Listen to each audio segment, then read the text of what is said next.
संत कबीर साहब कहते घट घट दीपक बरे, लखे नहीं अंध है, और लखत लखत लखी परे, कटे जम फंद है। सबके भीतर में दिया जल रहा है, उस दिया के प्रकाश को जो एक बार देख लेता है जम का फंदा कट जाता है। यही है, ये भी है माया का पर्दा। हिरण्यमयेन पात्रेण सत्यस्यापिहितं मुखम तत्त्वं पुसन पावरेण सत्य धर्माय दृष्टये। ये प्रकाश, ये भी माया है, ये विद्या माया है। इस प्रकाश के बाद है अनहद नाद। अनहद नाद भी माया है। अनहद नाद तक मन जाता है। अनहद नाद को मन जैसे सुन लेता है मन मर जाता है। इसलिए अनहद नाद भी माया और प्रकाश भी माया, अंधकार भी माया। अंधकार, प्रकाश और शब्द तीनों माया है। इसलिए अपने सदगुरु महाराज जी के पाठ में सुने ना, अंधघटतम प्रकाश और शब्द पट त्रय जीव पर है छा रहे। यहाँ तक मन जाता, ये सब माया है। अनहद में धुन सतलव लय, वहाँ पर सतत धुन की प्राप्ति होती है। सत धुन जो वहाँ पर मिलती है, सतत ध्वनि की जो वहाँ पर प्राप्ति होती है, सार शब्द वह है निर्मायिक शब्द। उस शब्द में वो शब्द माइक नहीं, वो निर्मायिक शब्द है। वो शब्द परमात्मा से उत्थित है। उस शब्द को जो पकड़ ले वो माया से बिल्कुल मुक्त हो जाता है। मानस जप, मानस ध्यान, दृष्टि साधन और सुरत शब्द योग द्वारा सर्वेश्वर की भक्ति करके अंधकार, प्रकाश और शब्द की प्राकृतिक तीनों पर्दों से पार जाना और सर्वेश्वर से एकता का ज्ञान प्राप्त करके मोक्ष पा लेने का मनुष्य मात्र अधिकारी है। ये काम जब हम करेंगे तब सच्चा ज्ञान होगा। इसके बाद भगवान ने ज्ञान की परिभाषा बतलाई। तीनों पर्दा से जो मुक्त हो जाए ना, वो सच्चा ज्ञानी है। ज्ञान मान जह एक नाही, देखे ब्रह्म समान सब माही। अंधकार, प्रकाश और शब्द तीनों पर्दा जिसके भीतर से खत्म हो गया, अब वो सब जगह परमात्मा ही परमात्मा को देखेगा। इनके हटे माया हटेगी, अब प्रभु से होगी एकता, अब फिर द्वैतता नहीं कुछ रहेगी। असमरण दृढ़ चाहिए, अब परमात्मा मिल गए, काम तमाम हुआ।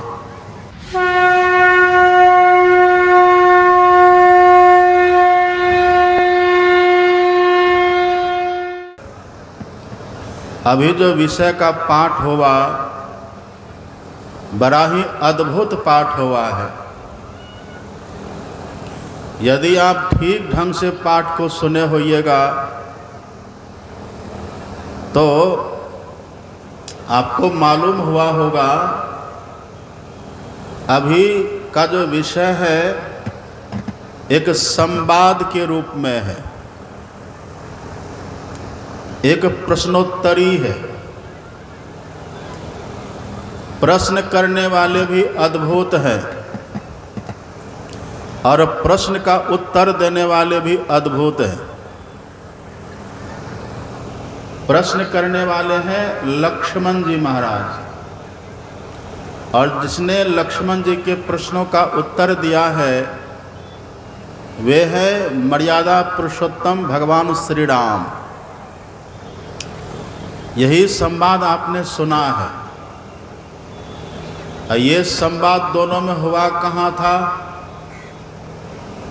जो रामचरितमानस के पढ़ने वाले जानते हैं, जो पढ़ने वाले हैं वे जानते हैं कि यह संवाद पंचवटी का है। पंचवटी में कुटी बना करके, पर्ण कुटी बना करके भगवान श्री राम रहते थे।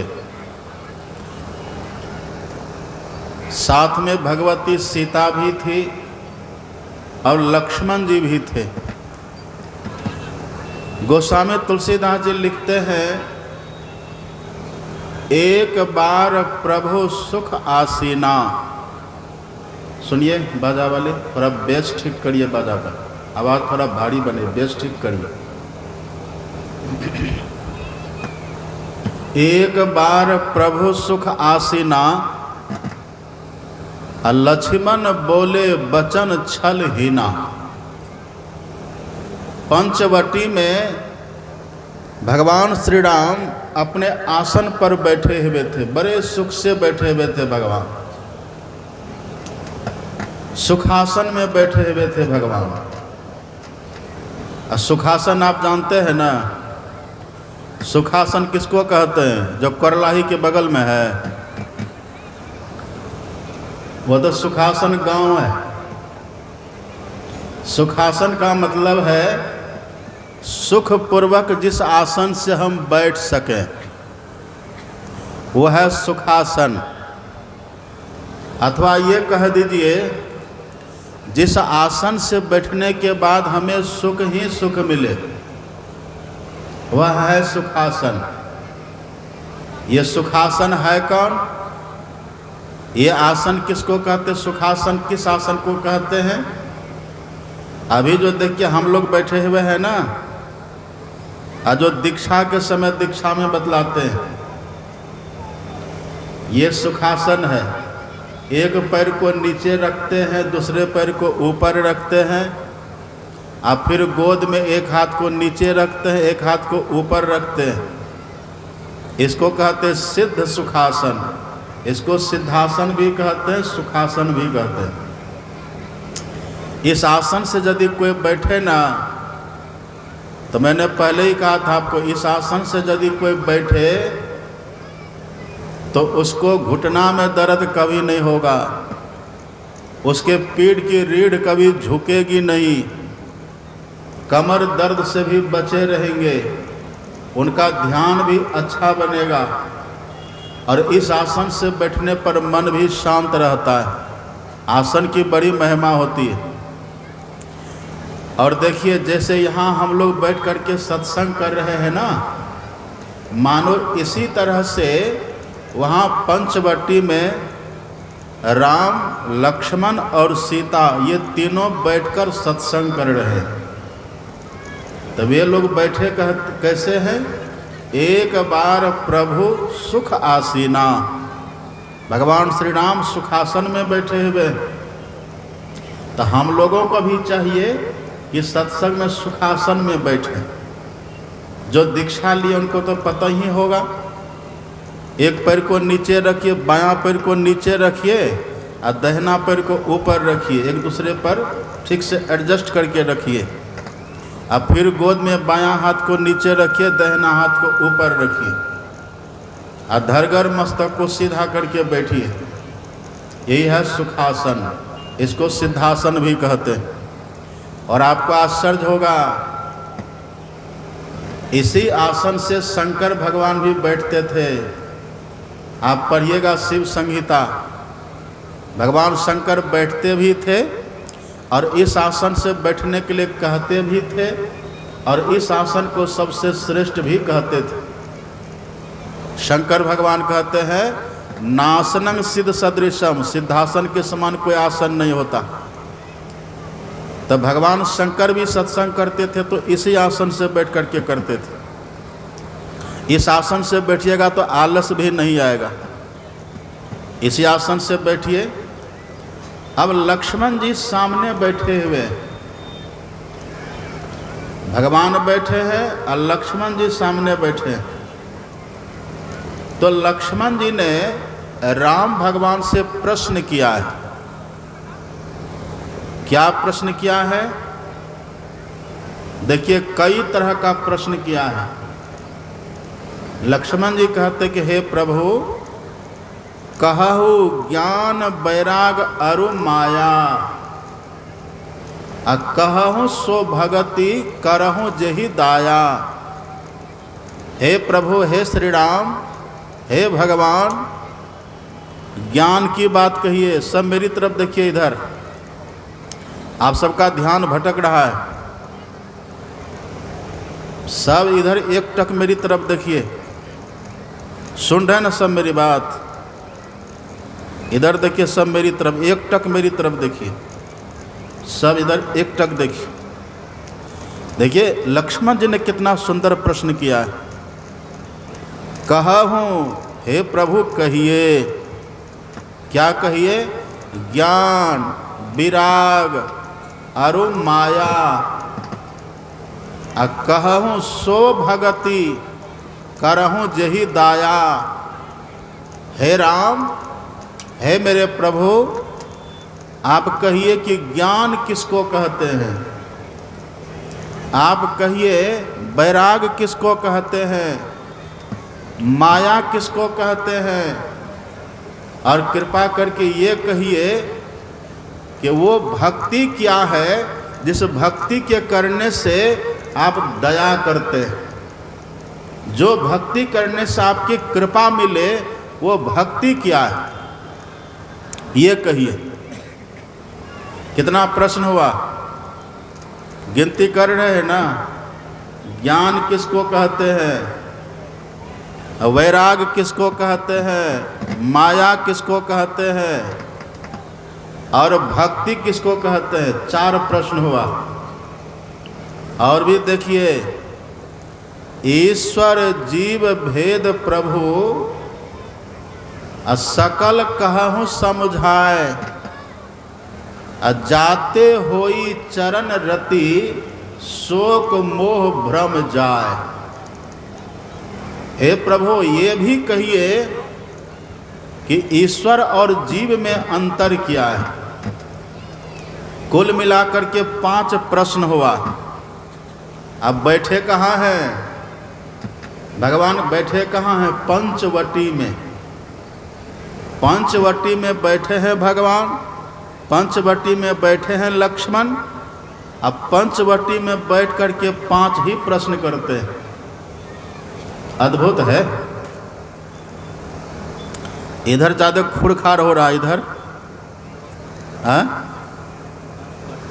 इधर देखिए मेरी तरफ। इतना भीड़ काहे आ गए, अब लोग कहाँ कहाँ से आ गए।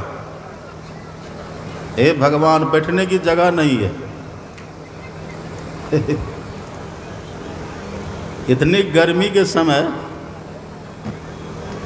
इधर देखिए कम भीड़ है। श्री सद्गुरु महाराज की आज हम देख रहे हैं, इतना बड़ा पंडाल होने के बाद भी आप ऐसे बैठे हुए हैं जैसे लोग पैसेंजर ट्रेन में सफ़र करते हैं। पैसेंजर ट्रेन में कभी चढ़े, कितनी भीड़ होती है, पूरा ठसम ठस भीड़ होती है। अब फिर भी जहाँ ट्रेन रुकती है न, वहाँ 2-4 चढ़ ही जाता है और उसको भी जगह मिल ही जाती है। आज वैसे स्थिति लग रही है। लेकिन बैठिए, शांति से बैठिए।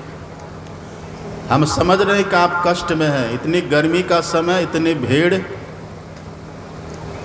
और इतना कंजस्टेड होकर के आप बैठे हुए, कष्ट तो हो रहा होगा। लेकिन ये कष्ट आपका सब खत्म होगा यदि ध्यान से सुनिएगा। बहुत ध्यान से सुनिए। ये देखिए माता जी एकदम हाईवे पर चल रही है। नेशनल हाईवे है ये क्या? उधर ही बैठ जाना चाहिए, इधर आगे जगह है। अब पीछे रोकिए इन लोगों को, पीछे एक आदमी रहिए। अभी रास्ता पर आना जाना बंद कर दीजिए, उधर ही रोकिए, उधर ही बैठ जाइए। अब ज़्यादा इधर दिक्कत है तो इधर भी माताओं को थोड़ा इधर भी बैठा लीजिए। इधर जगह कम, ज़्यादा फ्री है अभी। श्री सद्गुरु महाराज की जय। राम भगवान कहाँ बैठे हैं? पंचवटी में। पंचवटी कहते किसको है? जहाँ पर 5 पेड़ हो। बट कहते हैं, बट का मतलब तो वो भी, अब बट के भाव पंचवटी, जहाँ 5 प्रकार के पेड़ लगे हुए हो। पंचवटी में है राम, पंचवटी में रहते हैं राम, पंचवटी में रहते हैं लक्ष्मण, पंचवटी में रहती है सीता। और हम लोग कहाँ रहते हैं? हम लोग कहाँ रहते हैं? राम लक्ष्मण सीता रहते हैं जहाँ 5 प्रकार का पेड़ लगा हुआ है, पंचवटी। हम लोग कहाँ हैं? हम लोग हैं जहाँ 5 तत्वों से बना हुआ शरीर है। हम लोग का जो शरीर है कितने तत्व से बना हुआ है? सब कोई जानते हैं, 5 तत्व से बना हुआ है। मिट्टी, जल, अग्नि, हवा और आकाश। आप पढ़ेंगे, राम भगवान का ही वचन है, क्षिति जल पावक गगन समीरा, पंच रचित यह अधम शरीरा।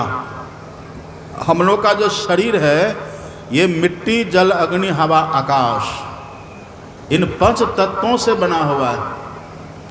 तो हम लोग इसी शरीर में रहते हैं। हम लोग कहने का भाव क्या है? हम लोग कहने का भाव है जीवात्मा से। आप और हम जीवात्मा हैं। तो इसी मानव के शरीर में अभी आप और हम जीवात्मा हैं। और थोड़ा देखिए, और थोड़ा बढ़िया से विचारिए। आप पढ़ेंगे सानुज सिय समेत प्रभु, सानुज सिय समेत प्रभु विराजत पर्ण कुटीर, अब भगति ज्ञान वैराग जनो धरे सकल शरीर। वहाँ जो पंचवटी में रहते हैं ना राम, लक्ष्मण और सीता, ये कैसे है तुलसीदास जी वर्णन करते हैं। भगति ज्ञान वैराग जनो सोहे धरत शरीर। पंचवटी में जो तीनों है राम, लक्ष्मण, सीता, मानो ज्ञान वैराग और भक्ति तीनों वहाँ रह रहे, शरीर धारण करके तीनों रह रहे। कौन सब? ज्ञान वैराग और भक्ति। इसके कहने का भाव क्या है? इसके कहने का भाव, ये जो हम लोगों का मानव शरीर है ना 5 तत्वों से बना हुआ, इसी मानव तन से भक्ति का साधन हो सकता है, इसी मानव तन से ज्ञान का साधन हो सकता है, इसी मानव तन से वैराग का साधन हो सकता है। ये सिद्धांत है। अन्य शरीरों से कोई सोचे कि हम भक्ति कर ले, अन्य शरीरों में रह करके संभव नहीं है। और जब तक भक्ति नहीं करेंगे तो मुक्ति मिलेगी। जब तक हम भक्ति नहीं करेंगे तो जन्म मरण से छुट्टी नहीं है। जैसे देखिए तुलसीदास जी ने सिद्धांत दिया है, जिमि थल बिनु जल रही न सकाई, कोटि भांति को करे उपाई, तथा मोक्ष सुख सुनु खगराई, रही न सकई हरि भगति बिहाई। जैसे बिना थल के जल नहीं रहता है, ऐसे बिना भक्ति के मुक्ति नहीं मिलती है। तो एक ये प्रतीकात्मक है भाव। उस पंचवटी में राम है, लक्ष्मण है, सीता है। इस पंचवटी में 5 तत्वों से बने हुए शरीर में आप और हम हैं। जैसे वहाँ ज्ञान वैराग भक्ति का प्रतीक है तीनों, इसी तरह से इसी मानव तन में ज्ञान की भी महत्ता है, वैराग की भी महत्ता है और भक्ति की भी महत्ता है। आप बहुत ध्यान से सुनिए।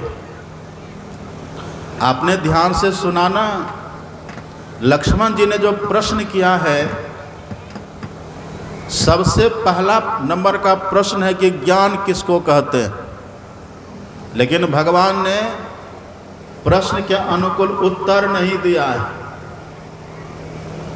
लक्ष्मण जी ने पूछा कि ज्ञान किसको कहते हैं, वैराग किसको कहते हैं, पर भगवान ने उत्तर कैसे शुरू किया? उत्तर शुरू करते हैं भगवान, मैं अरु मोर तोरते माया, माया से शुरू करते हैं। और शुरू कैसे करते हैं? लक्ष्मण जी ने जैसे प्रश्न किया तो भगवान ने लक्ष्मण जी को संबोधित करके कहा, सुनहु तात मन बुद्धि चित लाई। हे तात, हे भाई, तुमने जो प्रश्न किया है, अब मैं तुम्हारे प्रश्न का उत्तर देने जा रहा हूं। सुनो। कैसे सुनो? मन बुद्धि चित्त लाई। मन को भी स्थिर रखो। अब मैं जो कह रहा हूं उसको बुद्धि लगा करके सुनो और ज़्यादा चंचल मत हो जाओ। अच्छा, वहाँ श्रोता कितना है? श्रोता कितना है? 3 श्रोता नहीं है, एक तो उसमें वक्ता ही है। भगवान तो वक्ता ही न है, कुल मिलाकर के 3 है। 3 में राम भगवान तो बकता ही हैं। उधर कितने बच गए? उधर बच गए 2, लेकिन 2 में भी भगवान संबोधित किसको करते हैं? भगवान ने सीता को छोड़ दिया और सीता अलग थलग है। मुख्य श्रोता है भगवान का लक्ष्मण। लक्ष्मण है मुख्य श्रोता। अच्छा, लक्ष्मण है कैसा? आप पढ़िएगा, लक्षण धाम राम प्रिय, लक्षण धाम राम प्रिय, सकल जगत आधार। लक्ष्मण कैसा है? सभी सद्गुणों का धाम है। लक्ष्मण जी सभी सद्गुणों का धाम है। वो बड़े सहनशील हैं, बड़े विनम्र हैं, बड़े श्रद्धालु हैं, बड़े प्रेमी हैं, बड़े समर्पित हैं। उनका जीवन ही राम है, उनका जीवन ही उनकी भगवान की सेवा है, उनका जीवन ही भगवान के प्रति जीवन अर्पण करना, सब कुछ हर तरह से सभी सद्गुणों से संपन्न है लक्ष्मण जी। इतना होने के बाद भी देखिए, राम कहते हैं सीता को तो छोड़ ही दीजिए, लक्ष्मण को भगवान कहते सुनहु तात, हे तात सुनो। कैसे सुनोगे? मन बुद्धि चित्त लाई, मन बुद्धि चित्त को स्थिर करके सुनो। ऐसा क्यों कहते भगवान? ऐसा इसीलिए कहते हैं कि यदि मन लगा करके नहीं सुनोगे, बुद्धि लगा करके नहीं सुनोगे, तो हम कहेंगे कुछ और समझ लोगे कुछ। ऐसा होता है ना। अब वहाँ देखिए श्रोता कितना है, एक ही श्रोता हुआ कुल मिला करके। लक्ष्मण जी केवल श्रोता बन करके बैठे हुए, और तब भी भगवान कहते मन बुद्धि चित्त को लगा करके सुनो। यहाँ कितने श्रोता हैं देखिए, यहाँ कितने श्रोता हैं। जब एक श्रोता में भगवान कहते मन बुद्धि चित्त लगा करके सुनो, तो यहाँ किस तरह से सुनना चाहिए? यहाँ कितने श्रोता हैं, यहाँ कितने हमारा ध्यान भटकाने वाले हैं, कितने शोर करने वाले हैं, कितने आने जाने वाले हैं, कितने विघ्न करने वाले हैं, कितने बच्चे हैं। देखिए कैसे कैसे कर रहे हैं। भगवान कहते ज्ञान की बात को बहुत सावधान होकर के सुनना चाहिए। यहाँ तो लक्ष्मण जी अकेला है तब कह रहे हैं, लक्ष्मण जी हैं, पुरुष है, भाई है, फिर भी कह रहे हैं। याद करिए, जब राम भगवान ही गए थे माता सबरी की कुटिया में, तब भगवान ने क्या कहा था? वहाँ भी माता सबरी अकेली थी, वहाँ भी माता सबरी से भगवान ने कहा था सावधान सुनो, ऐ सबरी सावधान होकर के सुनिए, ऐ माता सबरी सावधान होकर के सुनिए। सावधान सुनो अधरु मन माही, जब तक सावधान होकर के सुनिएगा नहीं तो मन में बात आएगी, मन में बात अटेगी नहीं, अटेगी। सुनने का कुछ और सुन लीजिएगा कुछ। हम कहेंगे आम और समझ लीजिएगा इमली, लाभ नहीं होगा। एक जगह से सत्संग हो रहा था, एक बड़े अच्छे बाबा थे, प्रवचन दे रहे थे। अब बड़ी भीड़ थी, एक बूढ़ी माता जी उधर से आई, और पूरे भीड़ में एक दूसरे को हटाते हुटाते, भीड़ को चिढ़ते फाड़ते, सबको विघ्न बाधा करते, बीच में जाके बैठ गई। अब बीच में जाके बैठी तो कभी इसको देखे, कभी उसको देखे, कभी इधर देखे, कभी उधर देखे, कभी मोबाइल निकाल करके चलावे। कैसे देखिए बच्चा सब कर रहा है। देखिए इन बच्चों को शांत करके रखिए, जिसका जिसका बच्चा है शांत करके रखिए।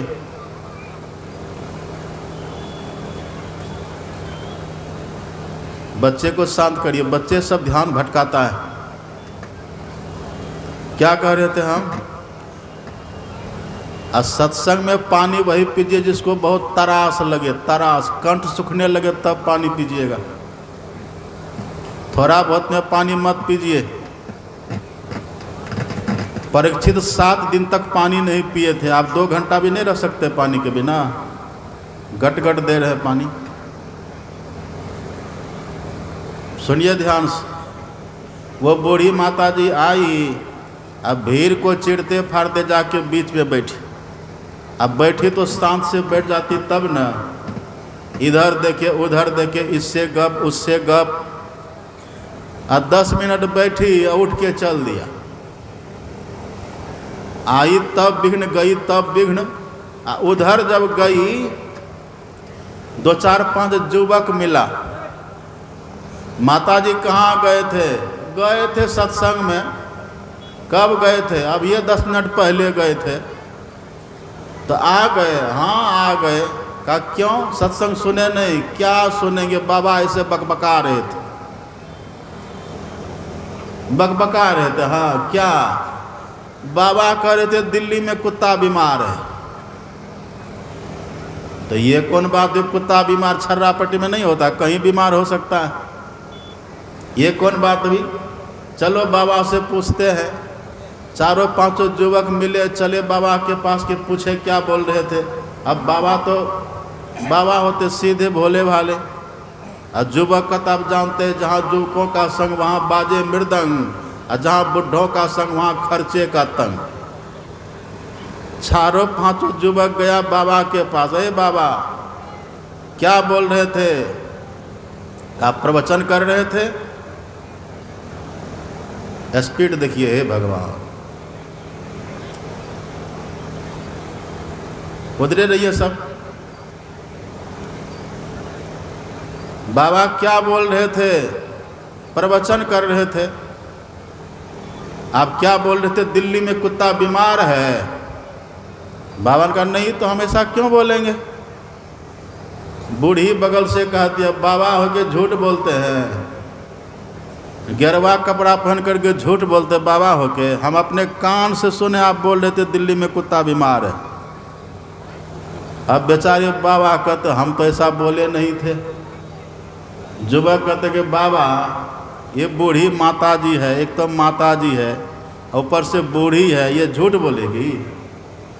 कहिए, ये जो कार्यक्रम अपने कान से सुने हैं तो आप यही सब प्रवचन करते कि दिल्ली में कुत्ता बीमार है, ये कौन बात हुई?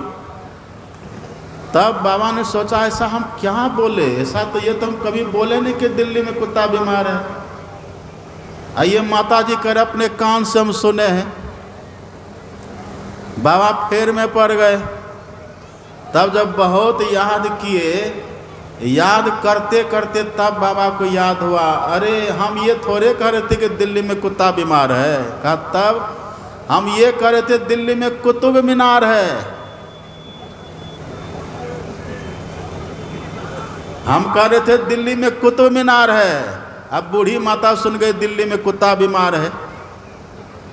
इसीलिए राम कहते हैं सुनहु तात मन बुद्धि चितलाई, अब थोड़े मह सब कहूँ बुझाई। थोड़े में सब बुझा करके कहता हूँ। अब देखिए भगवान ने सबसे पहली बात क्या कही? ज्ञान की बात को भगवान छोड़ दिए, वैराग्य की बात को भगवान छोड़ दिए। सबसे पहली बात भगवान क्या कहते हैं? माया की बात।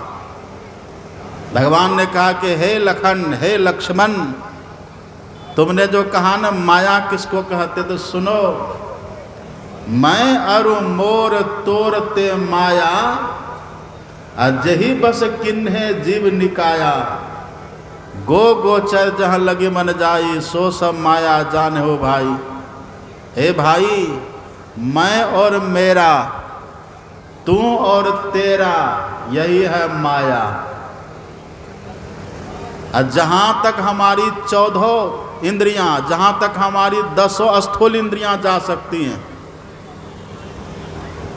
और जहाँ तक हमारा मन जो सूक्ष्म इंद्रिय है वो जहाँ तक जा सकता है, वो सब के सब माया है। मतलब क्या हुआ? इस आँख से जो कुछ हम देखते हैं वो सब माया है। कान से जो सुनते हैं वो सब माया है। हाथ से जो पकड़ते हैं वो भी माया है। अब पैर से जहाँ तक हम चल करके जाते वो सब माया है, मुंह से जो बोलते वो सब माया है। अब कहते कहते भगवान इन सब बातों को कहते कहते कह देते मन भी जहाँ तक जाता है वो सब माया है। अब कहिए दुनिया में माया के सिवा कुछ रहा? सब कुछ माया माया हो गया कि नहीं? लेकिन बड़ा अद्भुत है, सुनिएगा ध्यान से। यहाँ जो कुछ है वो सब माया है, लेकिन माया का अर्थ क्या होता है? माया कहते किसको है? माया क्या है? बड़ा अद्भुत बात है ये देखिए भगवान तो कह दिए ये जो कुछ यहाँ है सब माया है। हम जो कुछ देखते हैं सब माया देखते हैं। और हम लोग हैं कैसे? आप पढ़िएगा रामचरितमानस में, ईश्वर अंश जीव अविनाशी, चेतन अमल सहज सुख राशि। आप और हम जो जीवात्मा है न, क्या हो गया? सो माया बस भयो गुसाई, अब बंध्यो कीर मरकट की नाई।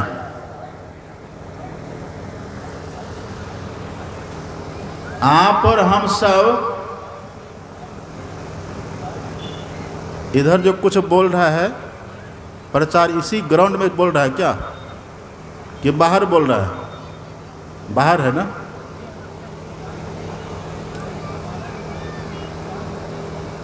हाँ सुनिए, तुलसीदास जी लिखते हैं हम सब माया के बस हो गए, हम सब माया के वशीभूत है। यहाँ जो कुछ देखते सब माया है। यहाँ कहने का मतलब क्या हुआ? धरती पर बैठे ये भी माया है, आकाश देखिए वो भी माया है, यहाँ जो कुछ देख रहे सब माया है, जहाँ तक हम चल के जा सकते सब माया है। हम माया के बस में पड़े हुए हैं। और भी आप पढ़िएगा, इसी माया के कारण हमको ईश्वर का दर्शन नहीं हो रहा है। आप पढ़िएगा, गीता को पढ़िए 7वां अध्याय। भगवान कहते हैं नाहम प्रकाश सर्वस्य योग माया समावृता। भगवान कहते हैं हम किसी के देखने में नहीं आते, हम जो ईश्वर है ना हम किसी को दिखते नहीं हैं। हम क्यों नहीं दिखते हैं? तो भगवान कहते क्योंकि सब के सब माया के बस में पड़ा हुआ है। अब देखिए हम सब के सब माया के बस में हैं। यहाँ जो कुछ है सब माया है। सो माया बस भयो गोसाई, बंध्यो किर मरकट की नाई। अब थोड़ा सा और ध्यान से सुनिएगा, हम सब माया के बस में हैं, लेकिन आखिर में माया कहते किसको है? माया का अर्थ क्या होता है? माया का अर्थ होता है माया। माँ मतलब होता है नहीं, या मतलब जो नहीं रहे अब फिर भी जो दिखे उसी को कहते हैं माया। जो नहीं हो अब फिर भी दिखे उसी को कहते हैं माया। इसको आप कैसे समझिएगा? इसको समझाने के लिए, खुलासा समझाने के लिए तुलसीदास जी ने एक उदाहरण दिया है। उदाहरण में तुलसीदास जी कहते हैं रजत सीप महभास जिमी जथा भानु कर बार। रजत सीप महभास जिमी जथा भानु कर बार। आप देखिए गर्मी के समय रोड पर चलते रहते हैं और जब बहुत धूप पड़ रही हो तब कहिए आपको रोड पर थोड़ी दूर आगे में पानी छलमल छलमल दिखता है कि नहीं? अनुभव किए हैं कभी? किए हैं अनुभव? बस में चलिए, बस में बैठिए, आगे चलिए, बस में चलिए या अपनी कार से चलिए, जब बहुत धूप पड़ रही हो उस समय आप देखिएगा रोड पर जैसे आगे में पानी बह रहा हो, ऐसा लगता है कि नहीं? यहाँ तो एक उदाहरण देख हम आपको समझा रहे तो कम यहाँ पर दिखाई पड़ता है, लेकिन जहाँ आप उधर राजस्थान सब क्षेत्र में जाइएगा ना, जिधर बालू ही बालू है, जहाँ पर बालू ही बालू, उधर जब जाइएगा राजस्थान सब के क्षेत्रों में, उधर जब प्रचंड धूप पड़ती है, यही आजकल के समय में अप्रैल मई के समय में, जब बालू पर सूर्य का प्रकाश पड़ता है ना, एकदम छलमल छलमल जैसे पानी की कल कल छल छल धारा बह रही हो, ऐसे दिखता है। अच्छा एक बात कहिए, जब आप बस में बैठ करके चलते हैं और आगे आपको रोड पर पानी छल छल कल कल करके दिखता है, आपको लगता है पानी, लेकिन आप पानी उसको मानते हैं? पानी मानते हैं उसको? आप देखते हैं लेकिन आप पानी मानते नहीं। क्यों नहीं मानते हैं? क्योंकि आपको विवेक है, आप जान रहे कि धूप के कारण दिखाई दे रहा है। लेकिन आप चले जाइए राजस्थान में, राजस्थान में बहुत जंगल भी है और जंगलों में मृगा रहती है, मृगा रहता है, हिरण रहता है। वहाँ जब प्रचंड धूप पड़ती है बालू के ऊपर, सूर्य का प्रकाश, वो जब कल कल छल छल की धारा जैसे पानी की धारा बहती है, वैसे दिखता है। मनुष्य तो समझ जाते, उधर नहीं जाते, लेकिन जो मृगा उसको देखता है ना, तो मृगा प्यासा मृगा होता है, उसको प्यास लगती है। और उधर तो जल्दी पानी कहीं मिलता नहीं, राजस्थान के क्षेत्र में जिधर बालू ही बालू, रेत ही रेत है। अब मृगा को जैसे प्यास लगती है, तो मृगा उसी पानी को, वो जो छल छल कल कल की धारा बहते जैसी सी दिखती है, मृगा को लगता है कि सही में पानी बह रहा है। आप और हम तो समझ जाते हैं ना, कोई धूप के कारण हो रहा है, लेकिन मृगा नहीं समझता है। मृगा क्या करता है, उस पानी को देख करके प्यास के कारण उस नकली पानी को, पानी है नहीं फिर भी दिखता है, वो पानी वहाँ है नहीं, पानी फिर भी दिख रहा है। अब वो मृगा प्यास के मारे, प्यास बुझाने के लिए उस पानी के तरफ बढ़ता है। लेकिन जहाँ पर पानी दिख रहा था मृगा को, वहाँ जब मृगा पहुँचता है ना, तो लगता है कि अब वहाँ पर, यहाँ नहीं, थोड़ा आगे में पानी है। धूप है ना वहाँ जगह, तो वहाँ से आगे में दिखेगा। अब वहाँ जैसे मृगा जाता है, वहाँ भी पानी नहीं रहता है। ऐसे बढ़ते बढ़ते वो मृगा बहुत दूर चला जाता, उसको पानी मिलता नहीं है। नीचे से बालू की तपन, ऊपर से सूर्य का प्रचंड प्रकाश, अब पेट में पानी की प्यास, ये तीनों से वो मृगा आक्रांत होकर के, दुखी होकर के उसी बालू की धरती पर तरप तरप करके मर जाता है, कुछ नहीं मिलता है। इसी बात को अपने सदगुरु महाराज जी ने, आप पढ़िएगा, पदावली में लिख दिए हैं। सदगुरु महाराज जी कहते हैं, मृगवारी सम सब ही प्रपंचन। मृग मतलब वही मृगा, वारी मतलब पानी। वो जो मृगा देखता है ना पानी की तरफ, बालू के ऊपर धूप, वही मृगवारी, उसी को बोलते हैं। तो यही तुलसीदास जी कहते हैं, जथा भानु कर बारी। भानु कहते हैं सूर्य को, बारी कहते हैं पानी को। जैसे सूर्य का प्रकाश पड़ने से बालू के ऊपर पानी पानी दिखता है लेकिन वो है नहीं। इसी तरह से माया का अर्थ होता है जो दिखे पर हो नहीं, अब फिर भी दुख दे, वही है माया। सुन रहे मेरी बात? अभी सुन रहे थे ना, हमारे पूज्य हरिराम बाबा सुना रहे थे अभी, घटतम प्रकाश व शब्द पटत्रय जीव पर है छा रहे, अकर दृष्टि और ध्वनि योग साधन ये हटाना चाहिए, इनके हटे माया हटेगी। है झूठ, है ये माया झूठ, लेकिन अभी कोई सोचे कि इससे हम बच जाएं, नहीं बच पाइएगा। ये दुख देता है, हम दुखी होते हैं, अभी कोई बच नहीं सकते। जैसे मृगा नहीं बचता, ऐसे हम नहीं बच सकते, लेकिन है झूठ। और थोड़ा देखिए, और थोड़ा बढ़िया से देखिए, समझिए, और थोड़ा बढ़िया से। हम आपको गोस्वामी तुलसीदास जी महाराज की वाणी और सुना रहे हैं। देखिए ना, तुलसीदास जी कहते हैं, आप और हम जो ईश्वर का अंश है ना, जीव हैं, ईश्वर अंश जीव अविनाशी, अचेतन अमल सहज सुख राशि, अब देखिए, सो माया बस भयो गुसाई, अब बंध्यो कीर मरकट की नाई। मरकट कहते बंदर को। आप कभी देखे बंदर को लोग कैसे पकड़ता है? बंदर पकड़ने वाले को देखे? आप नहीं देखे होंगे, लेकिन हम लोग देखे। हम लोग जब हरिद्वार में रहते थे तो उधर मदारी सब आता था, बंदर पकड़ने वाला सब। जो मदारी लोग होते हैं ना, बंदर पकड़ने वाले, जहाँ बंदरों का झुंड होता है वहाँ चला जाता है। अब कैसे जाता है? अपने पास एक कोई कलश ले लेता है, सुराही ले लेता है। सुराही, सुराही देखे हैं आप लोग? सुराही देखे हैं?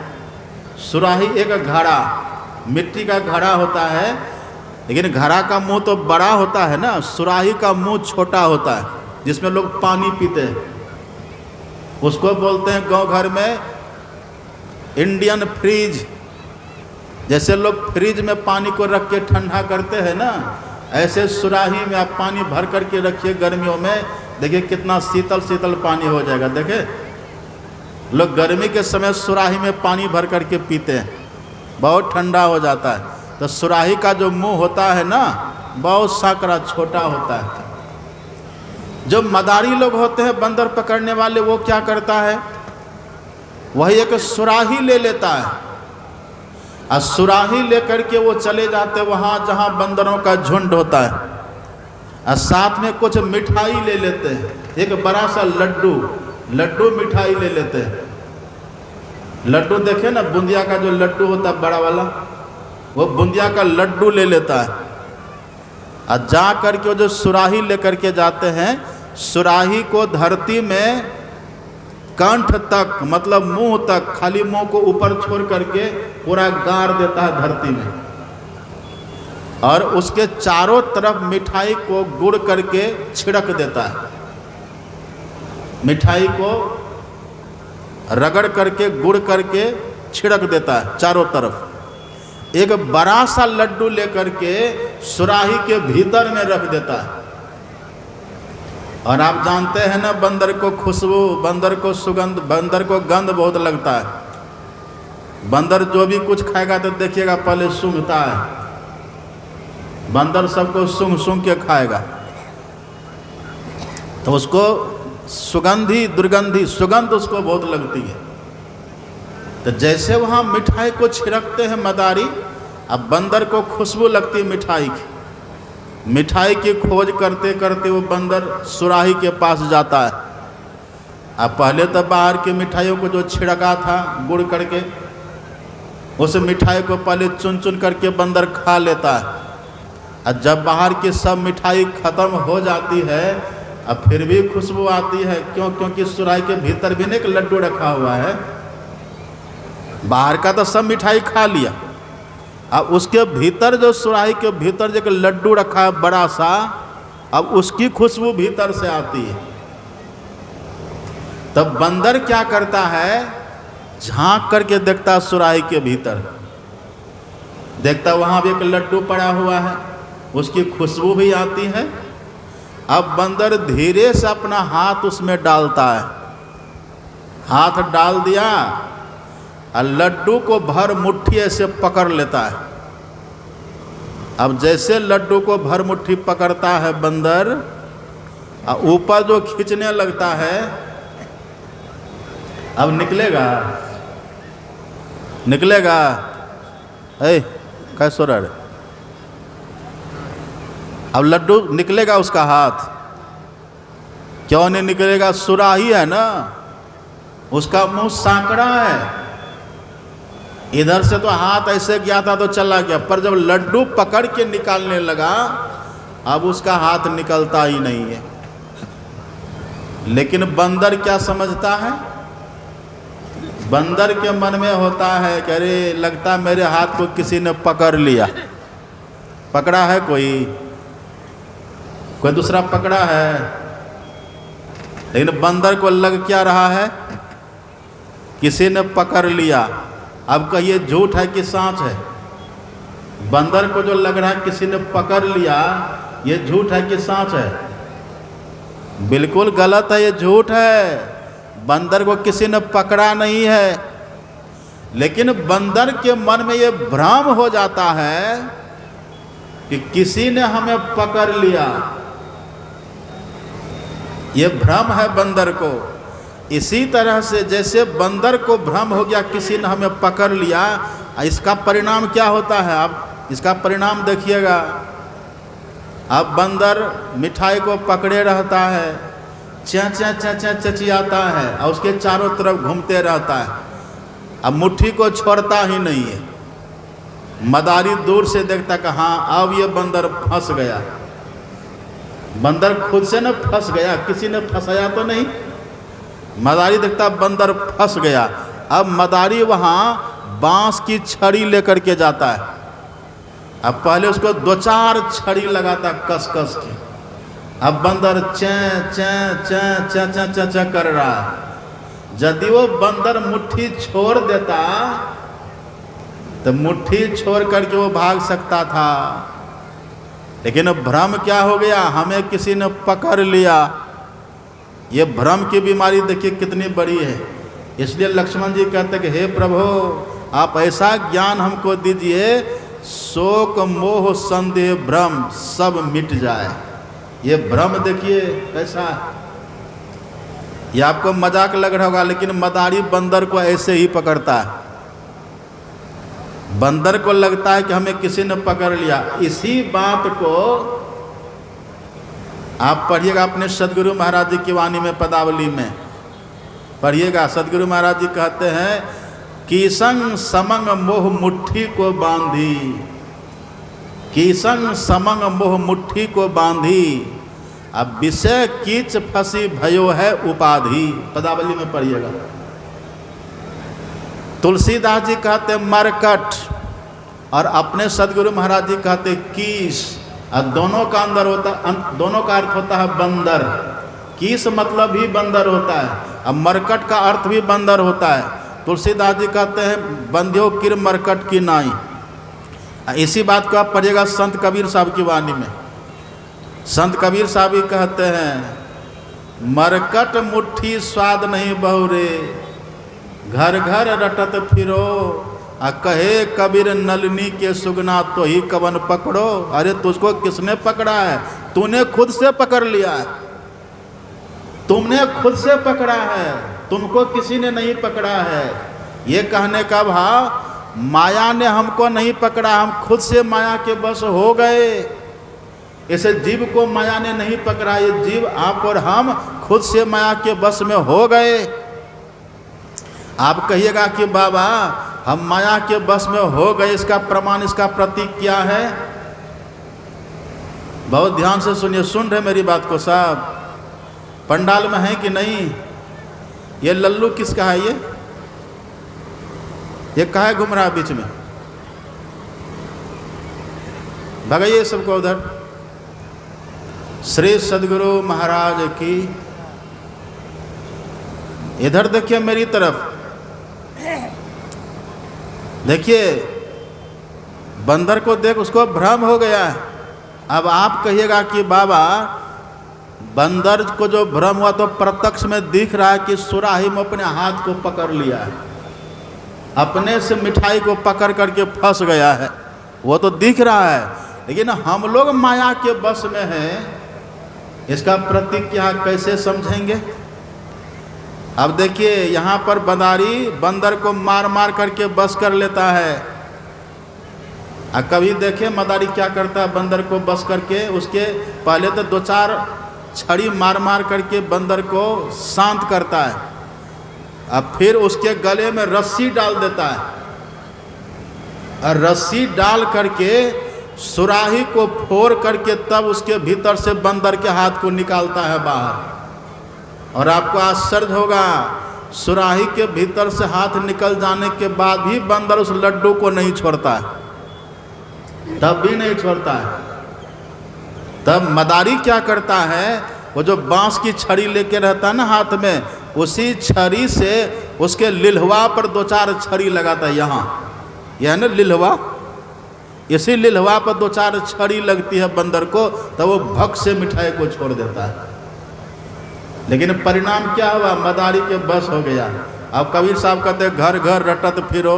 अब देखे, एक बार जब हम अपने घर पर थे तो हम बहुत छोटे थे, हम बैठ करके अंगना में दूध भात खा रहे थे। बहुत दिन पहले की बात है, जब मेरा घर उधर था, उधर उस बस्ती में दुर्गा मंदिर है उधर, तब की बात। पूज्य दादाजी मेरे तब बहुत छोटे थे हम, तो पूज्य दादाजी कहीं से एक बंदर ले आए थे। अब बंदर के गला में रस्सी, हम अंगना में बैठ के दूध भात खा रहे थे। तब बंदर, हमको क्या पता कि क्या आ रहा है पीछे से, और दादाजी के हाथ में बंदर की रस्सी। अब बंदर उधर से आया पीछे से, अब बस बंदर छरप के मेरे कंधा पर बैठा। जैसे बंदर मेरे कंधा पर बैठा तो हम दूध भात छोड़ करके हम भी उछल गए ऊपर। जैसे उछले देखे बंदर तो हम चिल्लाने लगे। तब दादाजी रस्सी से खींच लेते हैं, कहते डरो मत, ये बंदर है, डरो मत। और तब हम देखते थे उस बंदर को पजामा, ऐसे कपड़ा लपेट देते थे पजामा कुर्ता की तरफ, पजामा कुर्ता पहना देते थे, एक लाठी उसके हाथ में दे देते थे। अब बंदर से कहते थे जाओ ससुराल। अब बंदर क्या करता था, बस लाठी को दोनों हाथ से कंधा पर पकड़ लेता था और दो ही पैर पर चलता था जैसे ससुराल जा रहे। अब क्या उसको ससुराल मिलेगा? उसको ससुराल जाएगा वो?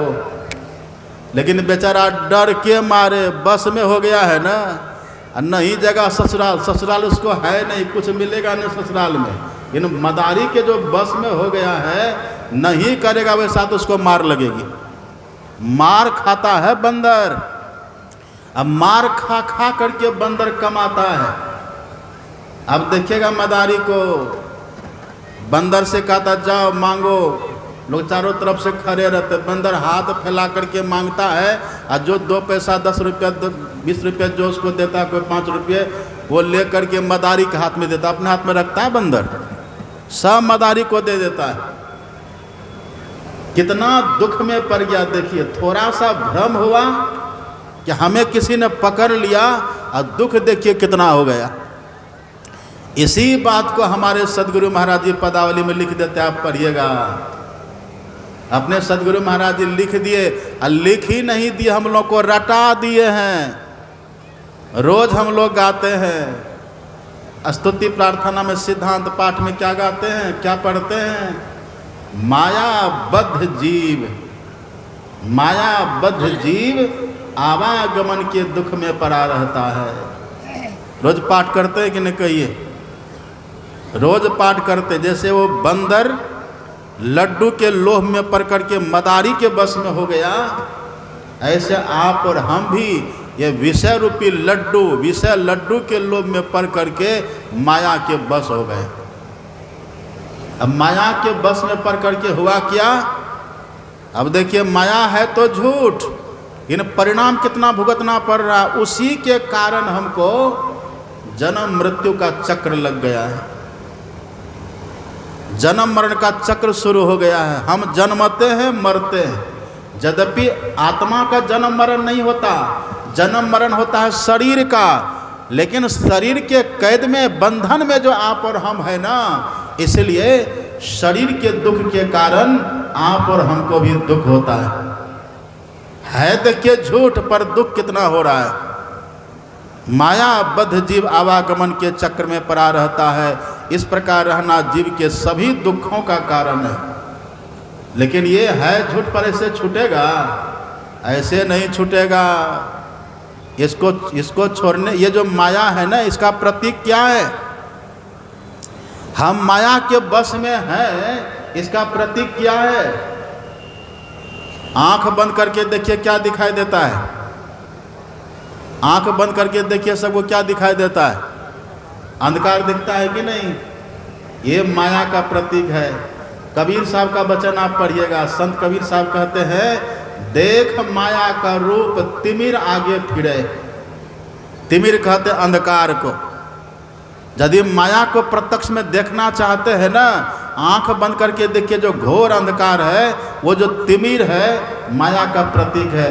उसी घोर अंधकार में रहने के कारण हम जन्म मृत्यु के चक्र में पड़े हुए।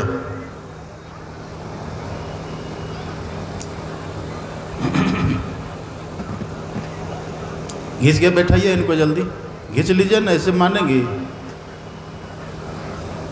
हाँ, श्री सदगुरु महाराज की जय। उधर रोकते कहना आप लोग, देखिए है, देखिए लोग कैसे कर रहा, देखिए लोग कैसे, यहाँ क्या है ये। वही शुरू में बैठिए काम, सबको उधर ही रोकिए। क्या कह रहे थे हम, क्या कह रहे थे? आंख बंद करने पर जो अंधकार देखते हैं, क्या है ये? माया है। ये कैसी माया है? आंख बंद करने पर जो अंधकार दिखता है, अंधकार में कुछ ज्ञान होता है। कहीं अंधकार में कुछ ज्ञान होगा? जहां पर घोर अंधकार रहता है वहां पर कुछ ज्ञान होता है? कुछ ज्ञान वहां नहीं होता है। इसीलिए इसको कहते हैं अविद्या माया। आंख बंद करने के बाद जो घोर अंधकार दिखलाई देता है उसको कहते हैं अविद्या माया। अविद्या क्यों? क्योंकि वहाँ कोई विद्या रहती नहीं है। विद्या मतलब ज्ञान, कोई ज्ञान रहता ही नहीं है।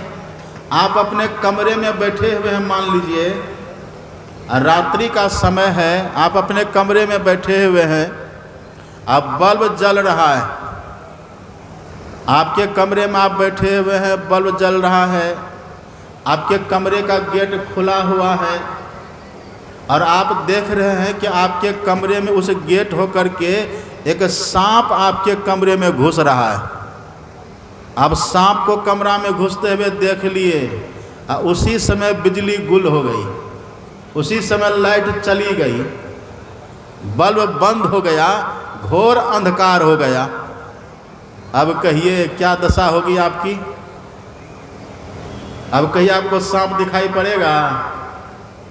सांप दिखाई पड़ेगा और आपको क्या लगेगा? आपको लगेगा पता नहीं यही तो सांप नहीं आ गया।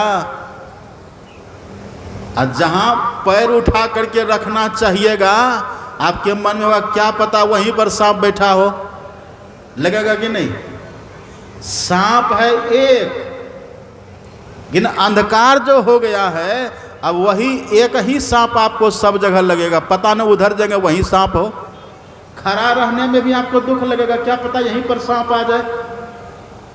सांप है देखिए एक ही, अंधकार जो हो गया है ना, अब एक ही सांप आपको दुख दे रहा है। अब जहां जाने का, जहां पैर उठा करके रखने का, जहां कुछ छूने का, जहां कुछ पकड़ने का मन बनाइएगा ना, आपको वहीं पर सांप ही लगेगा। अंधकार, अंधकार में ज्ञान नहीं होता और अंधकार में थोड़ा दुख भी बड़ा हो जाता है।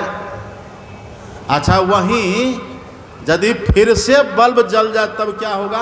तब आप देखते अरे सांप तो कोना में बैठा हुआ है, सांप कोना में बैठा हुआ है, हम तो खामखा ऐसे ही व्यर्थ के परेशान हो रहे थे, क्या पता सांप इधर आ जाए। सांप तो वहां बैठा हुआ, देखो तो देखिए प्रकाश हो गया, दुख कम हो गया। प्रकाश हो गया, दुख के डर के कारण को हम देख लिए। लेकिन जब अंधकार था तब एक ही सांप हमको पूरे कमरा में लग रहा था। जब अंधकार था सांप दिख नहीं रहा था। इसी को बोलते हैं अविद्या माया। ये जो अंधकार है ना, ये अविद्या माया है। भगवान कहते हैं कि हे लक्ष्मण, ये माया बड़ी भयंकरा है। इंद्रियां जहां तक जा सकती है सब माया है, मन जहां तक जा सकता है सब माया है। अच्छा, मन हमारा जाता कहाँ तक है? कभी सोचे मन कहाँ तक जाता है? मन कहाँ तक जाता है? अभी देखिए ना, हम बैठे हैं यहाँ छर्रापट्टी में, इस मंच पर बैठे हैं, तन है यहाँ आपको प्रवचन सुना रहे हैं, कि इतने में मेरा मन हरिद्वार जाकर के लौट भी गया, आपको पता भी चला। और आपका भी मन आपके घर जाकर के लौट आया। आप जहाँ जहाँ का दृश्य देखे होंगे ना, उस सबका चिंतन मन बैठे बैठे कर लेता है कि नहीं? कहिए, देखिए मन कहाँ कहाँ जाता है। मन नहीं पकड़ा जय बहादुर जवान है, करत रहे खुरखुंद बड़ा शैतान है, ऐसा यार हरे बसत इस हलक में, अरे हारे पलटू उठता कोस हजार पंख बिनु पलक में। इस दुनिया में सबसे तीव्र गति है गरुड़ की। आप पढ़िएगा धर्म ग्रंथों में, गरुड़ बहुत तेज चलता है, जो भगवान विष्णु का वाहन है। सबसे ज़्यादा स्पीड है गरुड़ में। लेकिन गरुड़ को भी मन होता है, गरुड़ जहाँ पहुँचेगा उसके पहले गरुड़ का मन वहाँ पहुँच जाता है। मन का कितना वेग है सो समझिए। ये तो हम आपको बाहर की बात करते हैं, तो स्थूल दुनिया की बात बोले, लेकिन मन जाता है कहाँ तक। आप पढ़िएगा, संतवाणी पढ़िएगा। अपने यहाँ संत मत में जो सत्संग होता है ना, सब पक्की बातें होती है, मन गढ़ंत तो कोई बातें नहीं होती है, सब पक्की बातें। मन आपका कहाँ तक जाता है? मन बुद्धि चित्त अहंकार की है त्रिकुटी लग दौर। कहाँ तक मन जाता है? मन जाता है त्रिकुटी तक। और त्रिकुटी कहाँ है? त्रिकुटी अभी जो हम लोग हैं ना, अभी जो यहाँ हम सब बैठे हुए हैं, शरीर हम लोगों का यहाँ बैठा हुआ, लेकिन आप कहाँ बैठे हुए कहिए? आपसे कोई पूछा आप कहाँ रहते थे, क्या कहिएगा? अभी आप कहाँ बैठे थे, क्या कहिएगा? जो लोग नहीं जानते हैं, जो पुराने, जो मर्मज्ञ सत्संगी नहीं हैं, वे मेरे इस प्रश्न को, अभी के प्रश्न को सुन करके कह देंगे बाबा हम तो पंडाल में। और जब हम पूछेंगे कहाँ रहते तो कह देंगे हम छर्रापट्टी रहते हैं। कोई कह देंगे हम केवटगामा रहते हैं। ये कौन कहेंगे? अभी जो हम आपको विषय सुना रहे हैं, बोल रहे हैं, अभी यदि हम प्रश्न कर दें आपसे, तो जो पुराने सत्संगी नहीं हैं, जो मर्मज्ञ नहीं हैं, वे कह देंगे बाबा हम छर्रापट्टी में रहते हैं, कह देंगे बाबा हम केवटगामा में रहते हैं। लेकिन जो पुराने सत्संगी हैं, जो मर्मज्ञ है, और अभी जो प्रसंग चल रहा है, उनको यदि हम पूछेंगे आप कहाँ रहते हैं, तो कह देंगे बाबा हम रहते हैं आज्ञा चक्र में। क्या कहेंगे? आज्ञा चक्र में आप रहते हैं। जीवात्मा कहाँ रहती है? आप और हम जो जीवात्मा है ना, इसी देह में रहते हैं। हम लोग का देह कितनी बड़ी है, शरीर हम लोग का कितना बड़ा है, सब कोई जानते। संत कबीर साहब की वाणी आप पढ़िएगा। संत कबीर साहब कहते हैं, घर तो 3.5 हाथ, घना तो 4.25, कहाँ मढ़ावे मेढ़िया लंबी भीत उसार। घर कहते हैं इस मानव तन को। कबीर साहब की दृष्टि में हम लोग का जो शरीर है ना, ये घर है। कितना बड़ा घर हम लोगों का है? तो कबीर साहब कहते हैं घर तो 3.5 हाथ। अपने हाथ से सब नाप करके देख लीजिए आप, अपने हाथ से सब के सब 3.5 हाथ का होइएगा सब। आज जो जन्मा हुआ बच्चा है ना, उस बच्चे को भी आप उसे के हाथ से नाप करके देख लीजिएगा, वो भी 3.5 हाथ का होगा। और जो जवान बैठे हुए हैं ना, जवान भी अपने हाथ से नाप करके देख लीजिए, आप भी 3.5 हाथ का होइएगा। और जो बूढ़े हैं वो भी अपने हाथ से नाप करके देख लीजिए, वो भी 3.5 हाथ का होइएगा। कहने का भाव, हम लोग का जो शरीर है ना 3.5 हाथ का है। हम लोग रहते कहाँ हैं? जीवात्मा पर हम कहाँ रहते हैं? इसी शरीर में रहते हैं। तो 3.5 हाथ का जो शरीर है, घर है हम लोगों का, आपका घर जो है ये शरीर, तो 3.5 हाथ के घर में आप किधर रहते सो कहिए? सीधी सी बात है। आपका जो घर है 2 मंजिल 3 मंजिल का जो आपका घर है, ये देखिए, इनको देखिए, ये पीछे आके बैठी थी घूंघट तान के, और उधर गप लड़ाती रही, अब पीछे मुड़ के चल दिया। इसीलिए हम कहते हैं वहीं सबको रोकिए, ऐसे लोगों को आने मत दीजिए। देखते हैं ये सब सुनने वाली है। एक बात आप जानते हैं, सत्संग में डेनियाँ सब भी आती है, हमको डर भी लगता है। एक जगह हम गए सत्संग में, मेरे साथ में 2-3 और बाबा लोग थे। वो किसी को घेकफुल्ली कर दिया, किसी को पेट झड़ी लगा दिया। हम डॉक्टर के पास भेजे तो ठीक ही नहीं हो। तब गांव का लोग कहा कि बाबा जानते हैं। हमने कहा क्या? कहा इसको बाण मार दिया। हमने कहा कौन? कहा डेनिया। हम डर के मारे थर थर कांपने लगे। हम सत्संग में गए, बोले हे माता जी, डनिया माता जी कृपा करिएगा, हमको बाण मत मारिएगा। यदि हमको बाण मार दीजिएगा तो आपको सुनेगा कौन? तो केवल हमको छोड़ दिया, बाकी सबको बाण मार दिया। इसमें डनिया भी आती है, संभल करके रहिए। हम घर पर सुनते थे पहले कि डनिया गाछ हाँकती है, तो हम सोचते थे जब डनिया गाछ हाँकते तो हम भी डनिया से गाछ हाँकने के लिए सीखेंगे और स्कूल हम गाछे से जाएंगे। ये बस और साइकिल के चक्कर में कौन हम गाछे में बैठ के स्कूल जाएंगे, ये सब सुनते थे। देखिए तरह तरह के लोग होते हैं। श्री सद्गुरु महाराज की क्या कह रहे थे हम? उधर क्या कह रहे थे? भूल गए ना? जोर से बोलिए। हाँ, हम लोग का शरीर कितना बड़ा है? 3.5 हाथ। आपका जो घर है 2-3 मंजिल का, आप सब मंजिल पर रहते हैं आप। या यदि आपके घर में 5 कमरा है तो 5 कमरा में रहते हैं आप? नहीं, किसी एक मंजिल पर, किसी एक कमरा में, कमरा में भी किसी एक जगह पर रहते हैं। तो आप कहिए, आप जैसे देह में रहते थे, इस देह में कहाँ पर रहते हैं आप? पूरे देह में रहते हैं? नहीं नहीं, पूरे देह में आप नहीं रहते हैं। इस देह में आपका ठौर 3 जगह पर है, आप 3 जगह पर देह में रहते हैं। कहाँ कहाँ रहते हैं?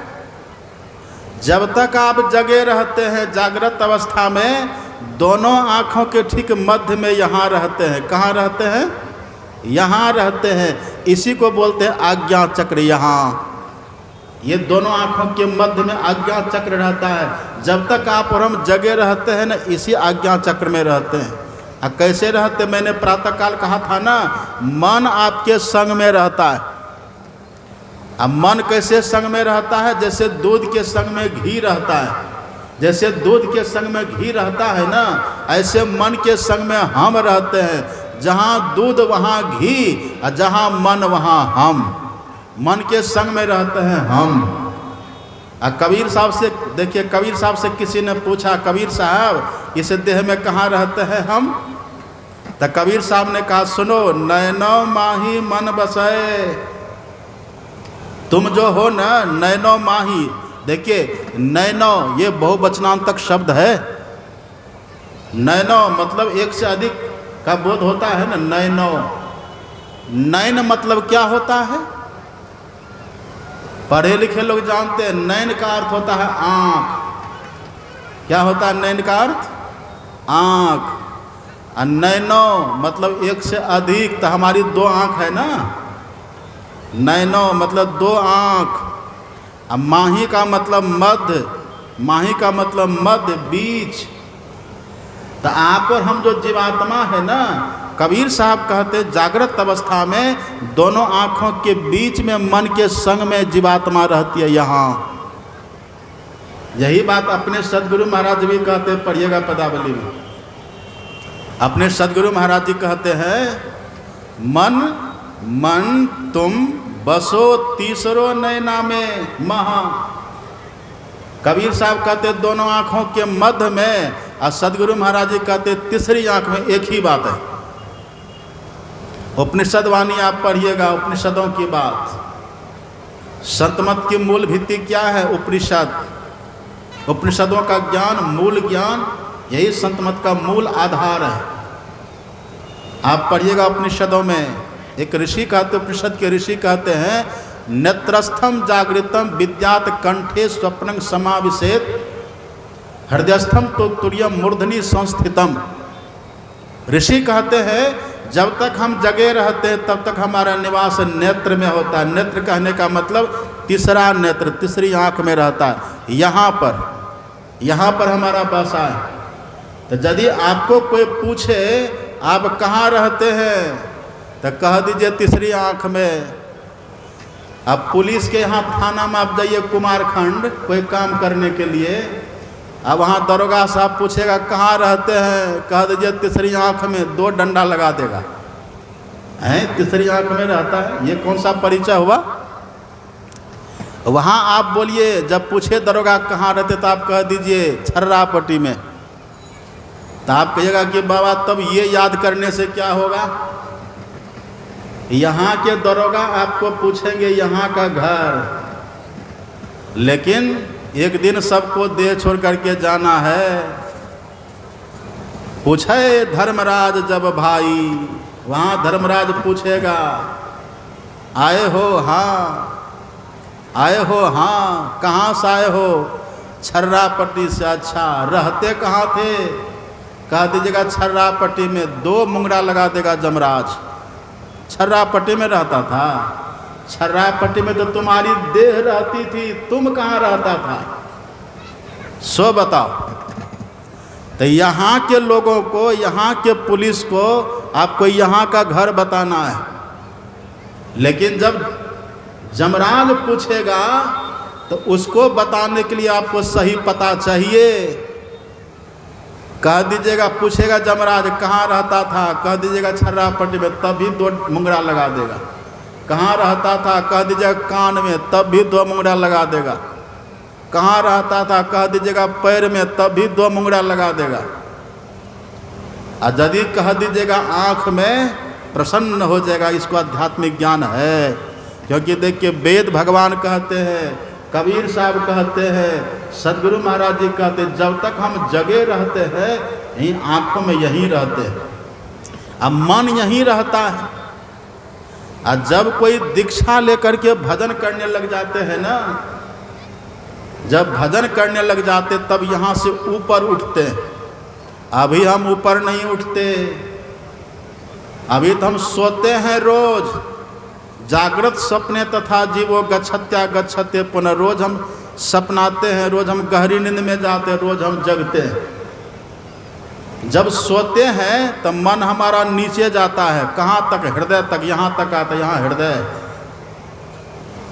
हृदय में नहीं, कंठ तक मन आता है। हृदय में तो केवल चित्त रहता है, कंठ तक मन आता है, यहाँ तक। फिर यहाँ से जागृत अवस्था में आता है। और जब कोई साधन भजन करे तब मन यहाँ से ऊपर उठ करके सहस्रदल कमल में जाता है, वहाँ पर पूर्ण चंद्रमा का दर्शन होता है। और वहाँ से उठता है त्रिकुटी तक। एक बात और देख लीजिए, ये जो आज्ञा चक्र है ना, आज्ञा चक्र का 2 भाग है। कितना भाग है? सुन रहे मेरी बात? आज्ञा चक्र को कहते यहाँ आज्ञा चक्र, दोनों आँखों के ठीक मध्य में, उसी आज्ञा चक्र में आप और हम रहते हैं। और भी देखिए, आज्ञा चक्र का 2 भाग है, अधः और ऊर्ध्व, नीचे वाला भाग, ऊपर वाला भाग। आज्ञा चक्र के नीचे वाले भाग में घोर अंधकार भरा हुआ है। उसी घोर अंधकार में आप और हम अभी रहते हैं। ये है अविद्या माया, ये अविद्या माया है।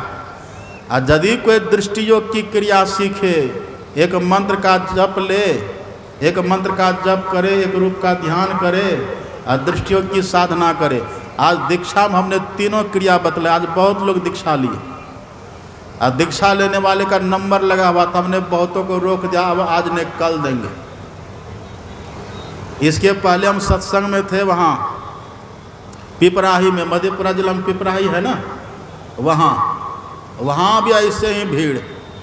अब वहाँ भी जब हम दीक्षा देने लगे, एक हॉल लगभग भर गया, कई दर्जन लोग दीक्षा लिए, 4-5 दर्जन से भी ज़्यादा लोग दीक्षा एक बार। और जो फिर बचे कुछ फिर दूसरे दिन दिए। बहुत लोग दीक्षा लेते हैं। और दीक्षा लेने का मतलब क्या है? क्या है दीक्षा? क्या है? एक बच्चा ने कहा कि बाबा, हम बोले हाँ, कहा मेरे भैया को दीक्षा दे दिया, हमको दीक्षा नहीं दिए। अब बच्चा था बहुत छोटा था, तुतला। तो हमने कहा दीक्षा क्या है? दीक्षा क्या सेब संतरा है कि लेके खाओगे? दीक्षा मिठाई है। दीक्षा कौन लेते हैं? जिसकी समझ अच्छी हो गई, जो कुछ करेंगे दीक्षा लेने के और लोगों में लग जाती है, फिर करना धरना कुछ नहीं है, केवल दीक्षा ले लिए हो गया। एक बूढ़ी सब ने पूछा कि माता जी दीक्षा लिए हैं? हाँ बाबा लिए हैं। ध्यान करते हैं, कर देते हैं। देखिए कैसे ऐठ के बोलती है। ध्यान करते हैं, कर देते हैं। कितनी बार? तो 2 बार। और दीक्षा में क्या बोले थे? दीक्षा में तो 3 बार बोले थे करने के, 2 ही बार काहे करते हैं? तो समय नहीं मिलता है बाबा। खाने का समय मिलता है, खाते हैं कितनी बार? 3 बार खाते हैं कि नहीं कम से कम। और दिन भर तो बकरी छाप हो के खाते रहते हैं। अपने यहाँ हिंदू में, हिंदू सनातन, हम अपने यहाँ वैदिक सनातन धर्म में त्रिकाल संध्या की महत्ता है। आप मुसलमानों में देखिए 5 वक्ती नमाज है वहाँ, और अपने यहाँ सनातन धर्म में त्रिकाल संध्या है। जो हिंदू, जो सनातन धर्मावलंबी 3 बार ध्यान नहीं करता, उसको सनातनी, उसको वैदिक धर्मावलंबी, उसको हिंदू कहलाने का अधिकार ही नहीं है। वो नहीं है हिंदू, वो सनातनी हो नहीं सकता है। कुर्यात परिचयम योगे त्रैकाल्य नियतो मुनि गिरी श्रृंगे तथा चैत्य वृक्षाग्रि सुचय योजये। मनुष्य मात्र को 3 बार संध्या रोज करना चाहिए, ब्रह्म मुहूर्त में, दिन में स्नान के बाद और रात में। ये त्रिकाल संध्या जो नहीं करते वो मनुष्य है ही नहीं।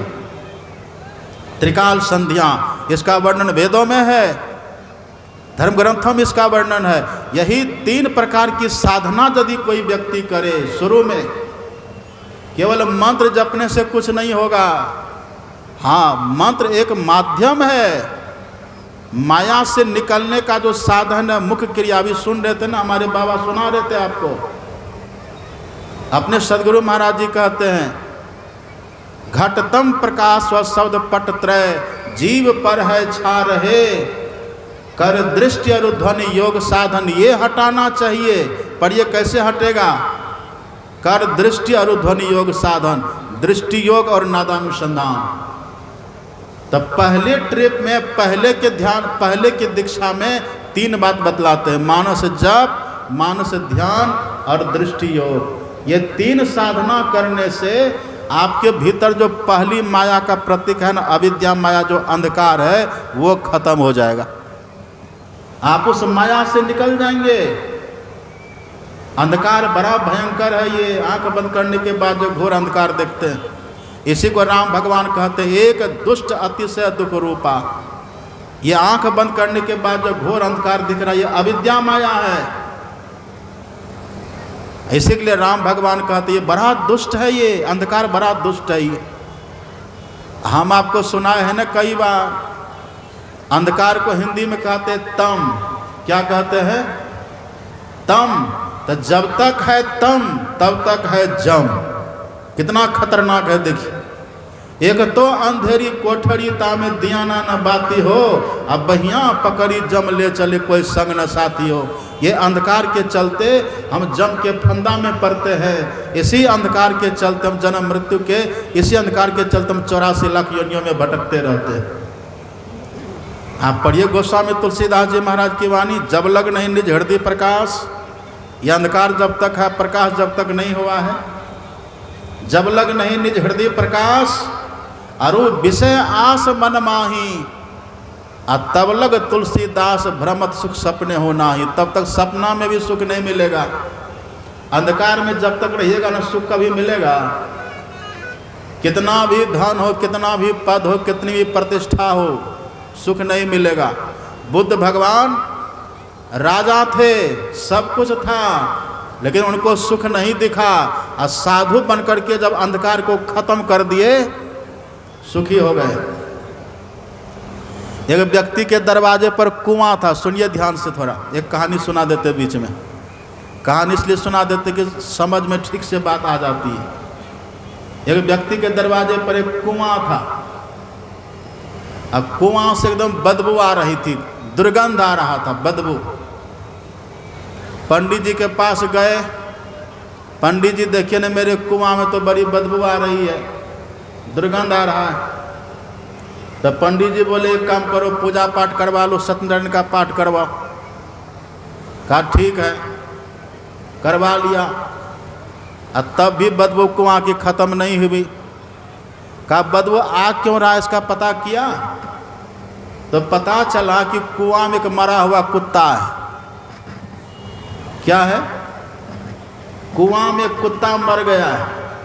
अब कहिए कुआं में कुत्ता मर गया तो पूजा पाठ करने से बदबू खत्म होगी?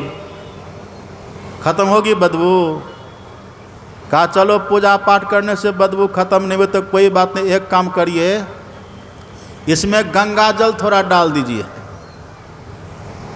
अब कहिए जिस कुआं में कुत्ता मर गया हो तो गंगा जल डालने से बदबू जाएगी? गंगा जल डाल दिया तब भी बदबू कुआं की नहीं गई। पूजा पाठ करवा लिया तब भी बदबू कुआं से नहीं गई। और सत्यनारायण कथा करवा लिया तब भी कुआं से बदबू नहीं गई। परेशान हो गया। एक महात्मा के पास गया, कहा कि बाबा बड़ा दुख की बात है। कहा क्या दुख हुआ? कहा देखिए ना, कुआं मेरे दरवाजे पर था, पानी बड़ा मीठा था, लेकिन पानी से बदबू आने लगा। कहा क्यों बदबू आने लगा? कहा कि बाबा कुत्ता मर गया था, उसी में है। कहा कुछ किया कि नहीं? कहा बहुत कुछ किए। कहा क्या किया? कहा पूजा किए, पाठ किए, सत्यनारायण कथा करवाए, गंगा जल डाले, तब भी बदबू है। महात्मा ने कहा मूर्ख, कुत्ता को निकाला? कहा कुत्ता को तो नहीं निकाले। तो कुत्ता को निकालवे नहीं किया, पूजा पाठ कर रहा है, तो बदबू कभी जाएगी? ये जाएगी कभी बदबू? कभी वो बदबू नहीं जाएगी। ऐसे आंख बंद करने के बाद जो अंधकार दिखता है ना, इस अंधकार में रह करके कितना भी पूजा पाठ करिए, अंधकार में रह करके कितने भी कथा करिए, अंधकार में रह कर कितना भी बड़े से बड़े पद पर जाइए, अंधकार में रह करके चाहे मंत्री जंत्री तंत्री जो बन जाना है बन जाइए, अंधकार में रह करके मुखिया सरपंच जो बनना है बन जाइए, अंधकार में रह करके डीएम सीएम पीएम जो बनना है बन जाइए, लेकिन दुख कभी नहीं मिटेगा। दुख कब मिटेगा? आप कहीं भी हैं, किसी भी पद पर हैं, जहाँ भी हैं, वहीं रह करके अपने भीतर के अंधकार को मिटा दीजिए, आप वहीं सुखी हो जाइएगा। ये अंधकार कैसे मिटेगा? ये अंधकार कैसे मिटेगा? खंजरी बजाने से? ये अंधकार कैसे मिटेगा? गेरुआ कपड़ा पहनने से? ये अंधकार कैसे मिटेगा? तिलक लगाने से? ये अंधकार कैसे मिटेगा? कंठी बांधने से? ये अंधकार कैसे मिटेगा? फुलैश करने से? ये अंधकार कैसे मिटेगा? ये अंधकार को मिटाने का भेद है, इस अंधकार को मिटाने की युक्ति है। उसी युक्ति का नाम है दृष्टि योग की साधना। उसी युक्ति का नाम है छठी भक्ति दम की साधना। उसी युक्ति का नाम है राम भक्ति चिंतामणि सुंदर। उसी भक्ति का नाम है उसी युक्ति का नाम है स्वतंत्र भक्ति। उसी युक्ति का नाम है गुप्त भेद। उसी भक्ति का नाम है शंकर भजन। ये सब उसी का नाम है। उसी युक्ति का नाम है नासाग्र ध्यान। उसी युक्ति का नाम है सहरग का ध्यान।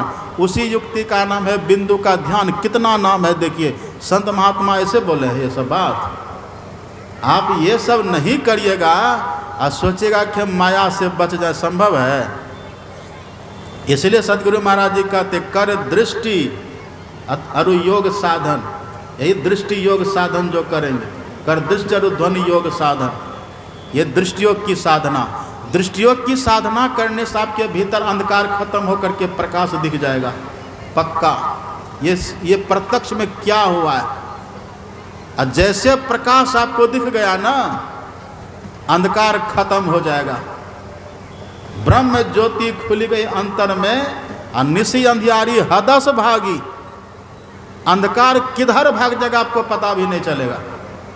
अंधकार जैसे खत्म हुआ तो समझिए हमारे भीतर से अविद्या माया खत्म हो गई। इसके खत्म होने का फल क्या होगा? अब आप 84 लाख योनियों में कभी नहीं जाइएगा। भा प्रकाश मिटल अंधियारी, सुख भयल बहुत तेर है, आ गुरु कृपा की कीमत नाही, मिटल 84 फेर है, 84 का फंदा आपका मिट जाएगा। ये कम लाभ आप समझते हैं? अब लाभ किसको कहते हैं? आप लाभ सोचते हैं लाभ है क्या? मास्टर बन जाना। लाभ क्या है? जमींदार बन जाना। लाभ क्या है? फौजी बन जाना। लाभ क्या है? प्रोफेसर बन जाना। लाभ क्या है? इंजीनियर बन जाना। लाभ क्या है? एमएलए एमपी बन जाना। लाभ क्या है? मुख्यमंत्री प्रधानमंत्री बन जाना।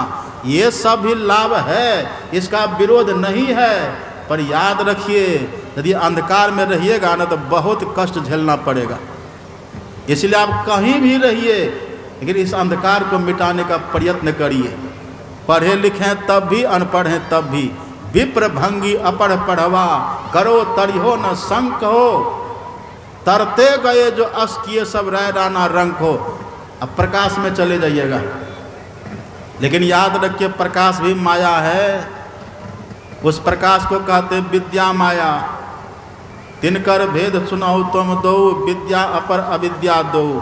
आंख बंद करने पर जो घोर अंधकार था वो अविद्या माया थी। अविद्या माया को आप दृष्टियोग की साधना करके, मानस जप मानस ध्यान करके पार कर गए, प्रकाश में चले गए। ये प्रकाश क्या है? ये भी माया है, ये विद्या माया है। इसमें बड़ा सद्गुण है। इस माया में गुण ही गुण भरा हुआ है। इसमें गुण भरा हुआ है। जिसके भीतर प्रकाश होता है उसके भीतर बहुत गुण हो जाता है। जिसके भीतर प्रकाश हो जाए ना, वो आप सबके मन की बात को जान लेंगे। किनके मन में क्या चल रहा है सब प्रत्यक्ष में दिख जाएगा, सब दिखेगा। यहाँ बैठेंगे आंख बंद करके देख लेंगे घर में क्या हो रहा है। जथा सुवंजन आंज दृग, साधक सिद्ध सुजान, कौतुक देखें शैलवन भूतल भूरी निधान। धरती के भीतर क्या हो रहा आप देख लीजिएगा। पहाड़ों में कहाँ पर भगवान की कैसी लीला हो रही आप देख लीजिएगा। किसके मन में क्या चल रहा आप देख लीजिएगा। हम लोग के सदगुरु महाराज जी कहते थे, तुम लोगों का जो हृदय है ना वो कांच की अलमारी की तरह है। जैसे कांच की अलमारी में भीतर में कहाँ क्या रखा रहता है वो बाहर से दिख जाता है, ऐसे किनके भीतर में क्या चल रहा है, जिसके जीवन में ये दिव्य प्रकाश हो गया वो सब देख लेता है। लेकिन याद रखिए भी माया होती है। अपने भीतर में दिव्य प्रकाश होने से दिव्य दृष्टि हो जाती है, 84 का बंधन खत्म हो जाता है। और यही प्रकाश जिसके भीतर हो जाए फिर जम कुछ नहीं कहता है। आप पढ़िएगा संत कबीर साहब की वाणी। संत कबीर साहब कहते घट घट दीपक बरे, लखे नहीं अंध है, और लखत लखत लखी परे, कटे जम फंद है। सबके भीतर में दिया जल रहा है, उस दिया के प्रकाश को जो एक बार देख लेता है जम का फंदा कट जाता है। यही है, ये भी है माया का पर्दा। हिरण्यमयेन पात्रेण सत्यस्यापिहित मुखम, तत्वम पुसन पावरेण सत्य धर्माय दृष्टये। ये प्रकाश, ये भी माया है, ये विद्या माया है। इस प्रकाश के बाद है अनहद नाद। अनहद नाद भी माया है। अनहद नाद तक मन जाता है। अनहद नाद को मन जैसे सुन लेता है मन मर जाता है। इसलिए अनहद नाद भी माया और प्रकाश भी माया, अंधकार भी माया। अंधकार, प्रकाश और शब्द तीनों माया है। इसलिए अपने सदगुरु महाराज जी के पाठ में सुने ना, अंधघटतम प्रकाश व शब्द पट त्रय जीव पर है छा रहे। यहाँ तक मन जाता है, ये सब माया है। अनहद में धुन सतलोल है, वहाँ पर सतत धुन की प्राप्ति होती है। सत धुन जो वहाँ पर मिलती है, सतत ध्वनि की जो वहाँ पर प्राप्ति होती है, सार शब्द वह है निर्मायिक शब्द। उस शब्द में वो शब्द माइक नहीं, वो निर्मायिक शब्द है। वो शब्द परमात्मा से उत्थित है। उस शब्द को जो पकड़ ले वो माया से बिल्कुल मुक्त हो जाता है। इसलिए अपने सदगुरु महाराज हम लोगों को याद करा के रटा दिए हैं। माया बद्ध जीव आवागमन के चक्र में पड़ा रहता है। इस प्रकार रहना जीव के सब दुखों का कारण है। इससे छुटकारा पाने के लिए सर्वेश्वर की भक्ति करनी क्या है। और दूसरी जगह क्या है, मानस जप, मानस ध्यान, दृष्टि साधन और सुरत शब्द योग द्वारा सर्वेश्वर की भक्ति करके अंधकार, प्रकाश और शब्द की प्राकृतिक तीनों पर्दों से पार जाना और सर्वेश्वर से एकता का ज्ञान प्राप्त करके मोक्ष पा लेने का मनुष्य मात्र अधिकारी है। ये काम जब हम करेंगे तब सच्चा ज्ञान होगा। इसके बाद भगवान ने ज्ञान की परिभाषा बतलाई। तीनों पर्दा से जो मुक्त हो जाए ना, वो सच्चा ज्ञानी है। ज्ञान मान जह एक नाही, देखे ब्रह्म समान सब माही। अंधकार, प्रकाश और सब तीनों पर्दा जिसके भीतर से खत्म हो गया, अब वो सब जगह परमात्मा ही परमात्मा को देखेगा। इनके हटे माया हटेगी, अब प्रभु से होगी एकता, अब फिर द्वैतता नहीं कुछ रहेगी। असमरण दृढ़ चाहिए, अब परमात्मा मिल गए, काम तमाम हुआ। अब जहाँ देखियो परमात्मा ही परमात्मा, यही काम करने वाला सच्चा बैरागी होता है। कहे कबीर सुनो भाई साधो, जगत पीठ दे भागड़ी। वो संसार को पीठ दे करके अंधकार, प्रकाश और सब से तीनों से भाग करके परमात्मा में समा जाती है। सच्चा बैरागी होते हैं। कहिए तात सो परम बैरागी, अतृण समसिद्धि तीन गुण त्यागी। अपने भीतर के तीनों पर्दों को जो हटा देते हैं, वो अब ब्रह्मा, विष्णु और महेश के पद को भी त्रीन के समान जान करके त्याग देते हैं। वो सच्चा बैरागी हो जाते हैं। यही ज्ञान लक्ष्मण जी को भगवान ने सुनाया और अंतिम में भगवान ने कह दिया कि हे लखन, ये ज्ञान जब तक नहीं हुआ है तब तक वो जीव है। भगवान ने कहा माया ईश न आप कह जान कहिए सो जीव। ये ज्ञान जब तक नहीं हुआ तब तक हम जीवात्मा है। ये ज्ञान पाकर के जब हम परमात्मा को पा लेते हैं तो जो जीव ईश्वर को पा लेता है वो ईश्वर ही हो जाता है। ब्रह्मविद ब्रह्मे भवति न दर्शना दर्शना हित्वा। राम भगवान ने कहा, आप पढ़ेंगे उपनिषदों में, राम भगवान कहते हनुमान जी से, हे हनुमान, जो दृश्य और अदृश्य को त्याग करके दर्शना दर्शन हित्वा स्वयं केवल रूपतः यंग आस्ते कपि शार्दुल ब्रह्म सब ब्रह्मित स्वयं। जो अंधकार से परे प्रकाश, प्रकाश से परे शब्द, शब्द के परे जो निःशब्दम परमम पदम परमात्मा, उनको जो पा लेते हैं, राम भगवान कहते हैं वो ब्रह्म को जान करके ब्रह्म ही हो जाते हैं। तब भेद सब समाप्त हो जाता है। अब देखिए, खाने की तो बहुत बात है,